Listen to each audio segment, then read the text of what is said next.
Simonin. If I may approach, Your Honor. You may.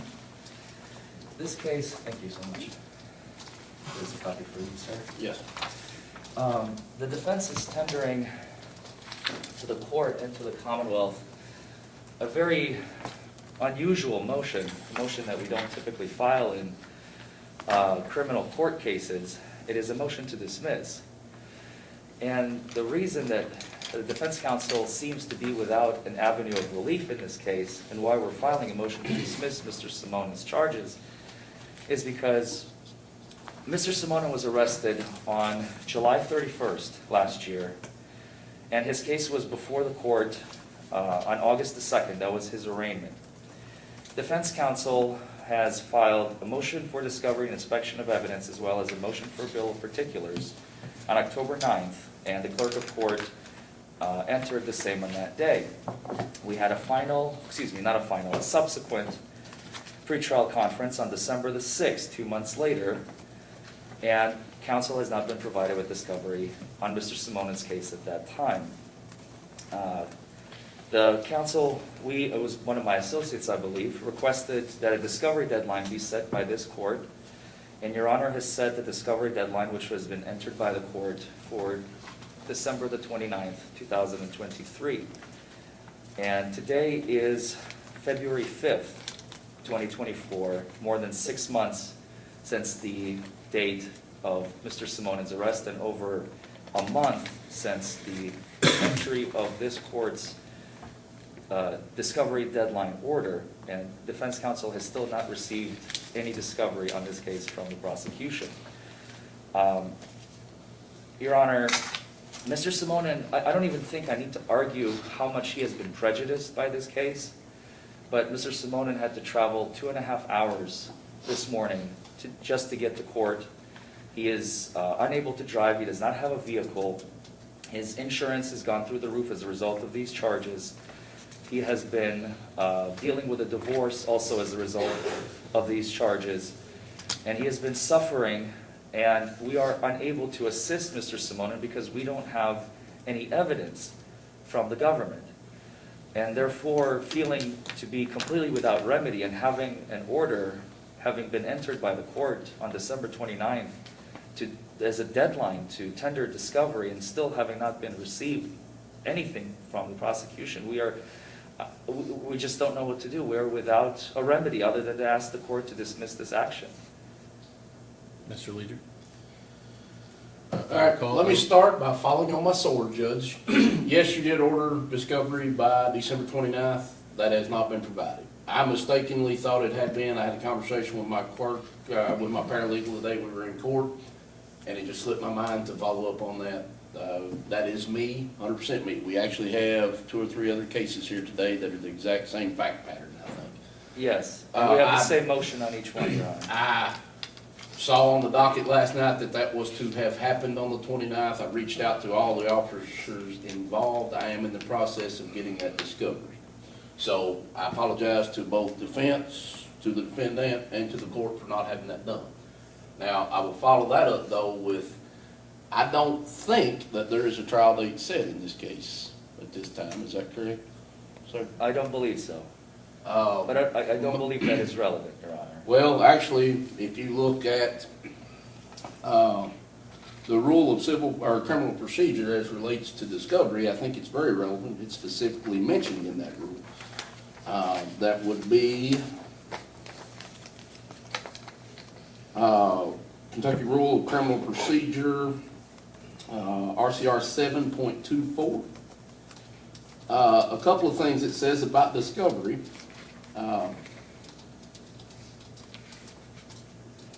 Except for the Commonwealth's obligation to provide exculpatory evidence to the defendant, none of the provisions of this rule regarding disclosure of evidence relating to expert testimony or to be determined a violation unless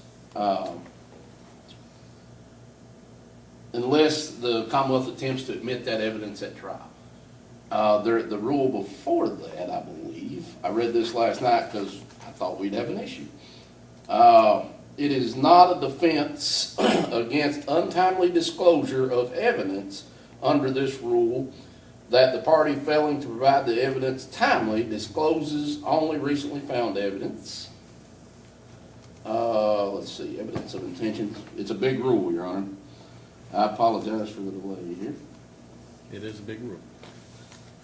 Where did it go? Maybe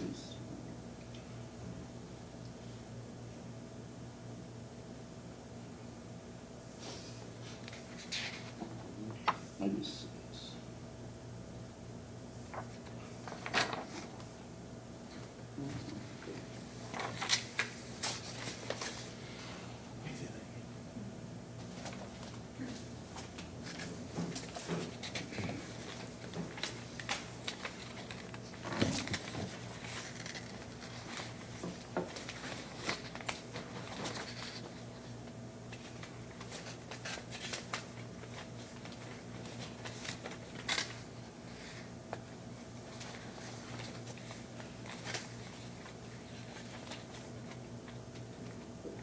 If the case, number 6, Your Honor, if the case had been set for trial, a request for relief under this rule shall be made in a reasonable time in advance of the trial date, and the granting of a continuance by reasons of such request shall lie within the discretion.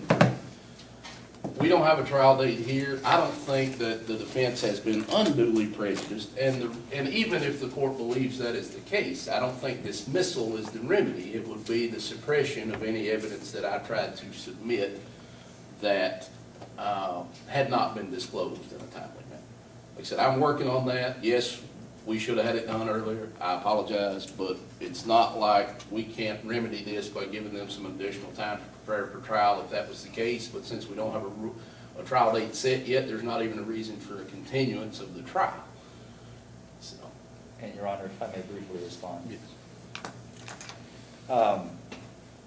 I noticed in my motion, Kentucky Rule of Civil Procedure 37.02C, it's on the second page of my motion, point number 9, that if a party fails to obey an order to provide or permit discovery, the court in the action in which the action is pending may make an order. It's a may, it's not a shall. There's no argument by defense counsel that this is not entirely within the discretion of the court. So the rule says is pending may make an order. The court may make an order dismissing the action or proceeding or any part thereof. And again, I understand opposing counsel's argument in the sense that this case has not been set for trial.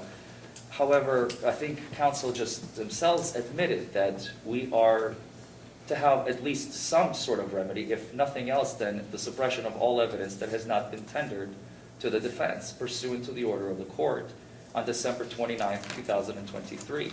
The court has set a deadline. It has been entered by the clerk. It is an official order. Commonwealth was on notice. They failed to abide by it, therefore sanctions must be implemented. And the defense, at bare minimum, if not dismissing the action, the defense would simply request that the court suppress any and all evidence that the Commonwealth plans to introduce by their own word. I believe that was counsel's own words. if this was the day of the trial, Your Honor, I would agree 100% that that would be appropriate. If we were set for trial today and I hadn't provided them that information, there would be no doubt that that would be the appropriate remedy. However, I don't think that they can make any cognizant argument that they have been prejudiced by the failure to disclose by this date. We can give them any additional time they need to prepare. While we did violate that order, I won't dispute that.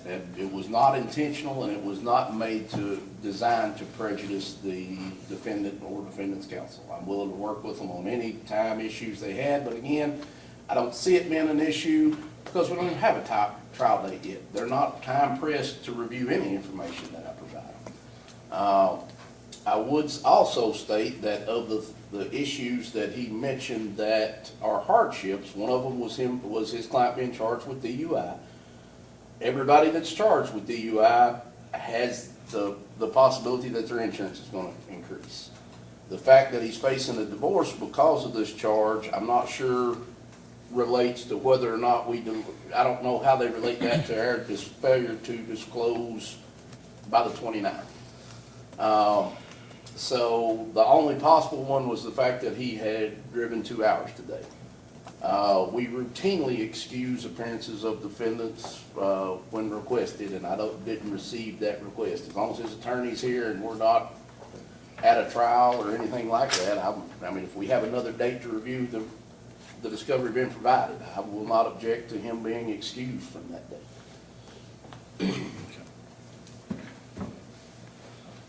If you fellows want to have a seat, I'm going to step back and I want to look at the rules a little closer for a moment, and I'll be back out with this. Thank you, sir. Thank you, Your Honor. Thank you.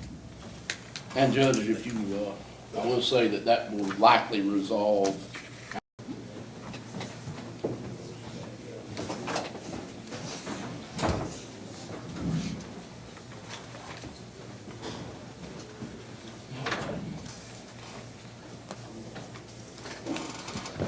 Mr. Forman, Yes, Your Honor. come back up with your client.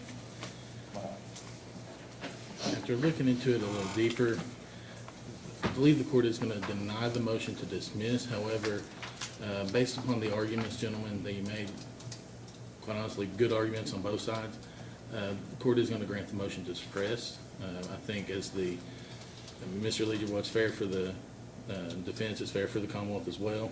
So any evidence that's not been already turned over shall be suppressed at this point.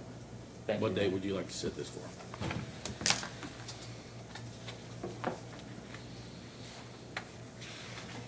How far is the court setting its calendar out to? The way we do it, I cover Pulaski and Rockcastle along with Judge Sloan. So we alternate per month. I cover Rockcastle in even numbered months, if that makes sense to you. Yes, so April or June, either one.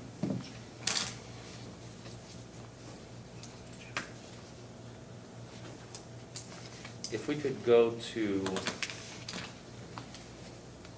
would it be June 17th or June 10th? Or am I off? Major, does the Commonwealth, no, it's August at the you all have a conference. August is the Okay. prosecutor conference. Let me double check. DPA, I believe, has a conference in June or is it July? So it will be, it's June, Judge, it's the same week as the bar conference. It's the Foreman, DPA's. do you know when the bar conference I do is? not, because I never go. I've tried to minimize court that week because I believe Supreme Court And requests, if when that's is- possible, that we do so. This is Mr. Faulkner, correct? No, this is not No, Faulkner. Simone. This is Stephen Simone. Simone.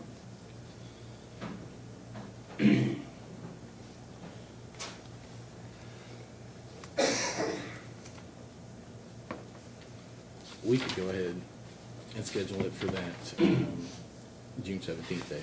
June 17th? That would be fine, and if something happens regarding scheduling, we'll reschedule ahead of time. But I anticipate that the 17th will be fine. Thank you, Your Honor. Thank you, Your sir. Honor.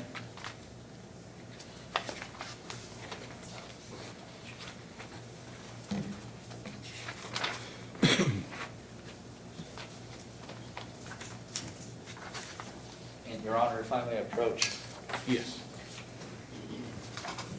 and these are the same motions on two additional cases the council has on for this morning, Mr. Marcus Montgomery and Mr. Philip Bryan. And it's the same argument, Your Honor. All right. I would imagine the same ruling.